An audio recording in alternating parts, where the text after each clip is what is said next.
लेकिन सेना के लोग इन 4 दिनों के ऑपरेशन के बाद अब क्या सोचते हैं, क्या हुआ और कैसे हुआ, क्योंकि हमने तो जो किया वो अभूतपूर्व था, प्रधानमंत्री के शब्दों में कहा जाए तो। सर, सबसे पहले आप अपना नाम बताइए और उसके बाद इस चर्चा में शामिल होइए।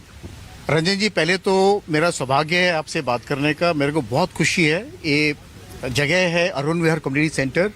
प्राइमरली यहाँ पे सारे मेंबर्स फौजी हैं, मेजरली। अभी कुछ सिविलियंस भी आ गए हैं, तो यहाँ पे आपको जो माहौल मिलेगा बड़ा क्लियर और सिंपल माहौल मिलेगा। जहाँ तक इस चर्चा का विषय है, सबसे पहले मैं प्रधानमंत्री मोदी और इस देश की गवर्नमेंट को मैं मुबारकबाद देना चाहता हूँ। देखिए, फौज तो अपनी तैयारी हमेशा रखती है। आज से 30 साल पहले भी हमारे डीजीएमओ साहब हमसे बात करने आए थे, उन्होंने तब बोला था कि पाकिस्तान कभी हमारा बराबरी कर सकता है, ना कभी करेगा। अब से 30 साल पहले भी था, और आज भी मैं भी मेंटेन करता हूँ, Pakistan is not a threat to India, never in the past nor will be in the future. They are a country which is getting dissolved. अभी जहाँ तक गवर्नमेंट की बात है, एक चीज मेरे को मोदी जी की बहुत बढ़िया लगी। उन्होंने, बिकॉज ये देखिए, अगर लड़ाई होनी है तो ये 3 रक्षा के जो चीफ है उन्होंने अपनी अपनी प्लानिंग करनी है। मोदी जी ने पूरी जिम्मेवारी चीफ को दे दी थी, फ्री हैंड दे दिया था। और मैं इस बात को ऐसे याद, एक बहुत इन द 17th सेंचुरी एक फ्रांस के एक जनरल थे, उनके जो राजा थे वो उनसे खुश नहीं, बार बार लड़ाई में उसका ये करो, तो उन्होंने, जो फ्रेंच जनरल था, अपने राजा को बोला उसने, take my head after the war but during the war let me use it. यानी कि जो मोदी ने कर रहे हैं, उन्होंने फ्री हैंड दे दिया। आप कहते हैं बाद में कुछ भी होगा तब बाद में बोलना, मैं बताऊंगा, बट पहले जो जिनका काम है उनको करने दिया। सर, बारिश हो रही है, हम लोग थोड़ा उसके हमारा तो आपको नहीं, यहीं पे बात कर लेंगे। बारिश होने लगी, मौसम एकाएक से कुछ गड़बड़ हो गया। बहरहाल अब हम छतरी के नीचे आ जाते हैं। अंदर का हॉल की लाइटें जला, अरे यहीं बैठिए सर, कोई बात नहीं। फौज का इंतजाम तो अच्छा रहता ही है, हर माहौल में आप लोग बात करते हैं। आइए मैम, प्लीज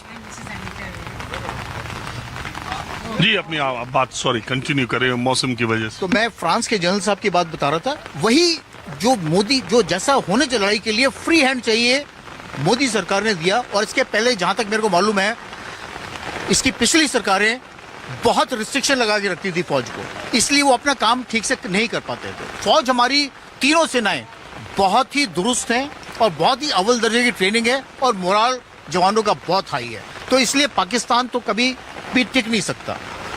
मेरा खुद का छोटा बेटा आर्मी में है, और मेरा एक दामाद है वो आर्मी में है, और दोनों, मैं आपको सिंपल से एग्जांपल मैं इनका इसलिए बता रहा हूँ, मेरी वाइफ थोड़ा सा परेशान रहती थी जिस दिन ये इन दिनों, अभी जिस दिन ये ड्रोन्स वाला शुरू हुआ था काम, बट मेरे दोनों बच्चे जब भी उनको फोन करो कहते, पापा we are ready, we don't worry, हमको कुछ नहीं होगा, देश को कुछ नहीं होगा, और हम अगले 5-6 दिन में ही पाकिस्तान का जो हर्ष होना है वो 5-6 दिन में काम खत्म कर देंगे।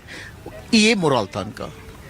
सो मैं फिर से बताता हूं कि जो भी ये 5 दिन में हुआ, जहां तक डोनाल्ड ट्रंप की बात है, मेरे ख्याल है शायद मोदी उनके प्रेशर में नहीं आता। सरकार की तरफ से तो मोदी जी ने कल ही अपने वक्तव्य में ये बात कही कि हमने वो पाकिस्तान हमारे घुटनों पे गिरा तो हम उससे बात कर, लेकिन ये ट्रंप भी तो चौधरी बनने में, उनके ट्रंप के बोलने से कुछ नहीं होता ना। उनके जिस दिन उनके सलाहकार थे, जो रक्षा सलाहकार, जब उन्होंने बोला था कि हम मीडिएट कर रहे हैं, तभी मोदी ने बोला कि हमको मीडिएशन की जरूरत ही नहीं है आपके। तो जब मोदी ने दूसरे दिन ही क्लियर कर दिया था, तो अभी इनके बोलने से क्या होता है? फिर मोदी साहब कैसे प्रेशर में आएंगे? ऊपर से प्रेशर में आदमी वो आता है जो कमजोर हो। मोदी की सरकार और इंडिया आज की तारीख में विद द 3 सर्विसेज कमजोर नहीं है, ना कभी है ना कभी रहेगा। तो इसलिए किसी के प्रेशर में आने का कोई मतलब ही नहीं बनता। हमने तो खैर सर ये दिखा भी दिया। बहरहाल एक सवाल मेरे दिमाग में है सर, जब ये 8 मई की बात है, टेलीविजन चैनल्स पे आपने देखा होगा किस तरह का, तो जो फौजी है जिनके बच्चे बॉर्डर पर है, जो लड़ाई लड़ रहे हैं, उनके तो मोरल की कोई बात ही नहीं, वो तो इस पे सोचते ही ना, मुझे लगता है वो टीवी भी नहीं देखते। लेकिन एक युद्धोन्माद की जो स्थिति पैदा की गई, आपने देखा होगा क्या क्या लिखा गया, क्या क्या चैनलों पर चला। उसको आप लोगों ने कैसे लिया? देखिए, वो मैं उसको सिर्फ एक आतिशबाजी मानता हूं। मैं खुद क्योंकि फौजी 32 साल मैंने फौज में नौकरी की है, एक्टिव सर्विस में, मैं खुद फाइटिंग आर्म्स से हूं। ये जो भी चल रहा था, ये सिर्फ मेरे हिसाब से आतिशबाजी की तरफ से ज्यादा कुछ नहीं था। पाकिस्तान के कुछ जो थोड़ा बहुत 1-2 दिन को प्रूव करना था अपनी जनता को, वो उन्होंने कोशिश कर रहे थे, नोइंग फुल्ली वेल कि इंडिया का कुछ नहीं कर सकते लोग, वो बाल बांका भी नहीं कर सकते, बहुत बाकी कुछ डेंट करने की तो बहुत दूर की बात है। तो इसलिए जहां तक फौजी के फैमिलीज का कंसर्न है, we were very very clear and satisfied कि बच्चे हमारे सुरक्षित हैं एंड जो करेंगे बढ़िया करेंगे। एक फौजी अधिकारी हमारे मित्र हैं, उनका भी बेटा इस मूवमेंट में था। मैंने उनको फोन किया, मुझे लगा कि मैं उनको फोन करके पूछूं कि क्या हालचाल है। उन्होंने कहा ये हालचाल हमारा 365 दिन है, एक्शन थोड़ा है, नहीं तो इस हालचाल में तो हम हमेशा मेंटली रहते हैं। तो कर्नल साहब, आपसे मेरा सवाल ये है, 2-3 सवाल बिल्कुल आम लोगों की तरह। मैं अभी पीछे पढ़ रहा था, 1971 के युद्ध विराम की घोषणा भी 5 बजे शाम को ही की गई, और इसकी भी ये 5 बजे शाम का कोई खास मतलब होता है क्या, या ये इत्तेफाक था? नहीं, इत्तेफाक, हर चीज़ में इत्तेफाक ढूंढना नहीं चाहिए, कई चीज़ों के मतलब भी हैं। फिर इत्तेफाक देखेंगे तो 8 बजे वाली अनाउंसमेंट भी क्या इत्तेफाक था? ये जो 8 बजे वाला जो मामला चलता है वो क्या? लेकिन वैसे मैं आपको बड़ी जिम्मेदारी से बता दूं कि जब आप एक 5 बजे को चूज करते हैं एक काइंड ऑफ सीज फायर से रिलेटेड, अंडरस्टैंडिंग से रिलेटेड, तो ज़्यादा बड़ी बात यह है कि आपके पास एकदम सामने दिखाने की एक रात आने वाली है।